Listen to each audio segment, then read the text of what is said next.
Salam alaikum. On va étudier la réaction de quelques matériaux avec l'air. Et les matériaux qu'on va utiliser, ce sont les deux matériaux usuels qui sont le fer et l'aluminium.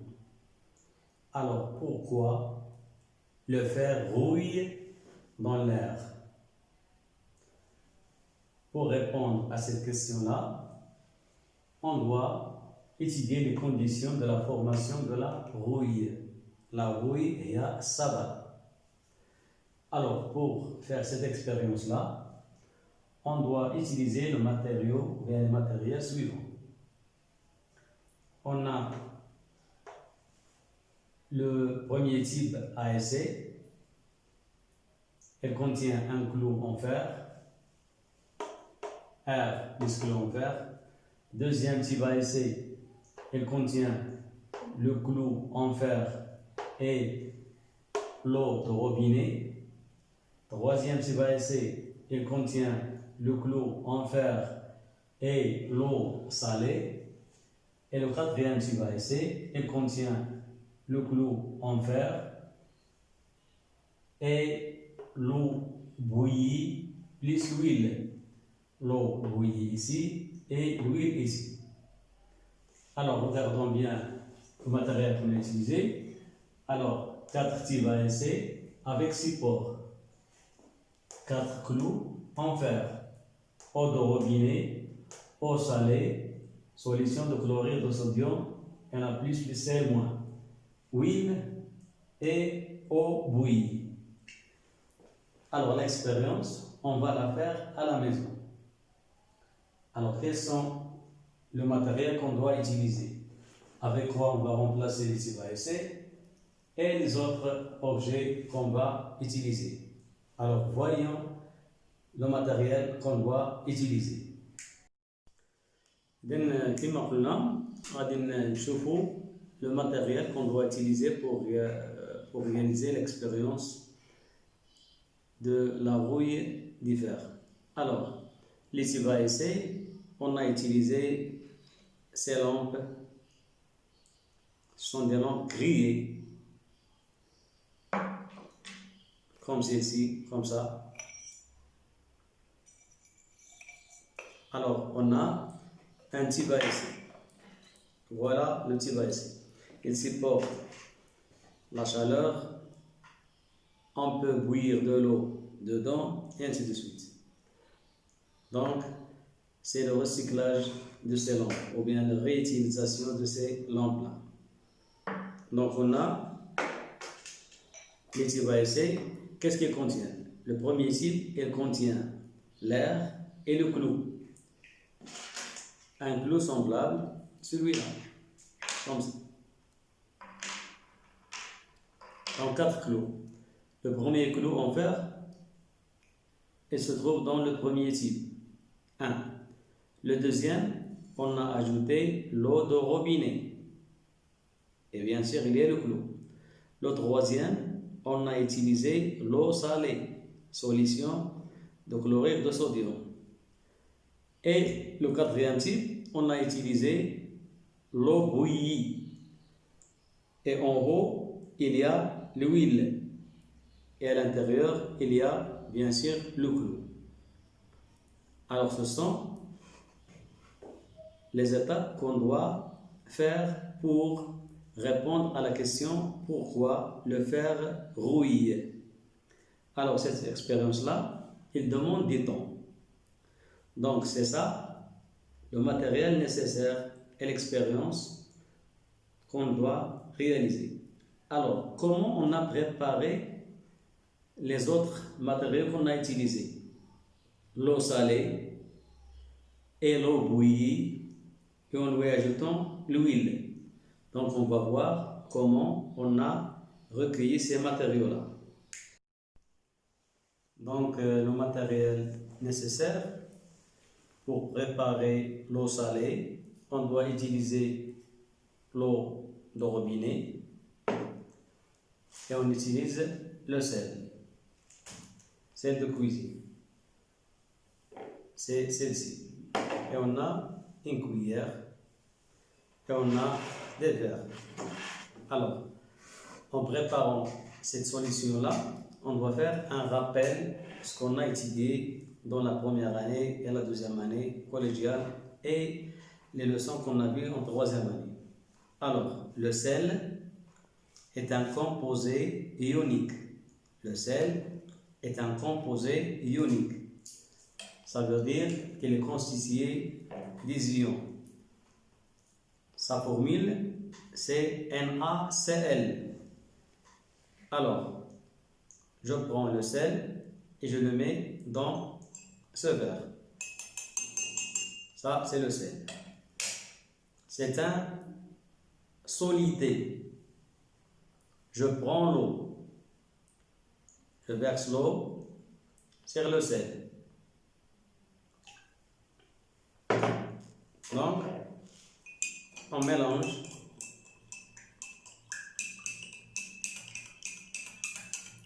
Le sel se dissout dans l'eau.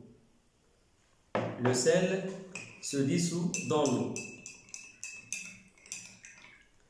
Donc, si on le goût, c'est une eau salée. C'est une eau salée. Donc, si j'ajoute du sel, la solution, elle va devenir une solution concentrée. Et cette solution-là, c'est une solution diluée. Donc, j'ajoute un peu de sel, comme ça.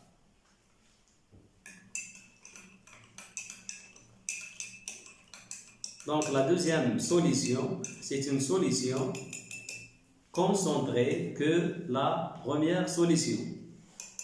Alors, j'ai ici un mélange hétérogène. En bas, il y a du sel qui n'est pas dissout. Il y a du sel. Donc, révision de la première axe.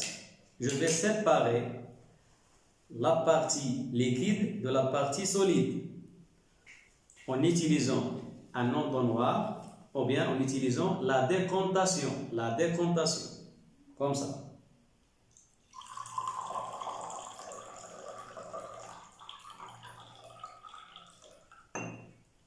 Donc, on a ici du sel et de l'eau. C'est un mélange hétérogène. Par contre, celui-là, c'est un mélange homogène. Donc, quelle est la différence entre mélange homogène et mélange hétérogène? La différence, c'est que à l'œil nu, on peut distinguer au moins deux constitutions de ce mélange. Par contre, celui-là, on ne distingue qu'un seul liquide. D'accord? Ça, c'est l'eau salée. Alors, expliquons ce qu'on a dans cette solution-là. Alors, on a l'eau plus le sel, elle donne l'eau salée. Alors, l'eau, c'est un solvant.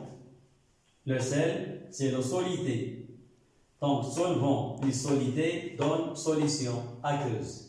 محلول مائي يتكون من مذيب ومذاب. Alors, le sel est un composé, c'est un solide. Sa formule, c'est NaCl. C'est un composé ionique. L'eau, c'est un liquide, H2O. Et lorsqu'on a la dissolution, on a une solution qui contient les ions suivants. Cl-, ion chlorure, Na+, ion sodium, HO-, ion hydroxyde, H3O+, ion oxonium, et les molécules d'eau, H2O.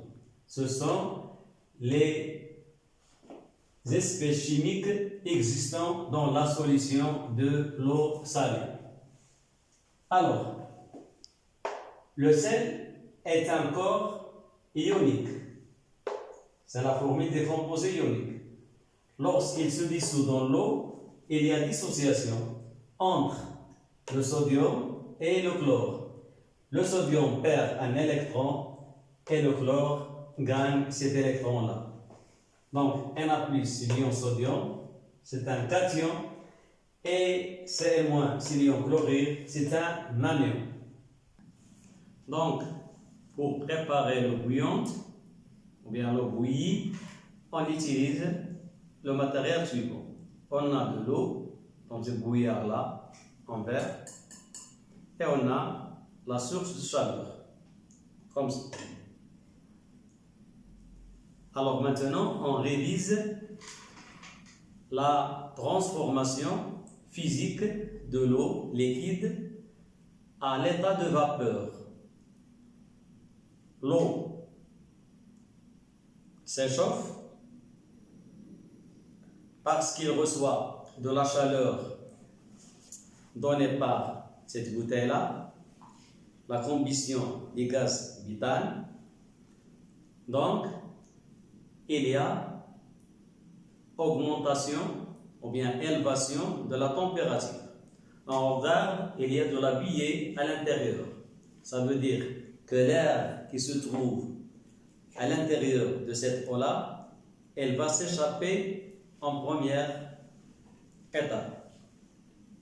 Puis, il y a l'eau qui va se transformer de l'état liquide à l'état gazeuse, la vapeur d'eau.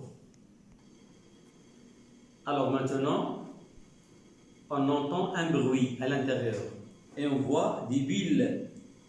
Alors ces bulles-là, ce sont les bulles de la vapeur d'eau. Alors la vapeur d'eau, c'est l'état gazeuse de l'eau. C'est un état gazeux de l'eau. Regardons, il y a de l'eau qui sort.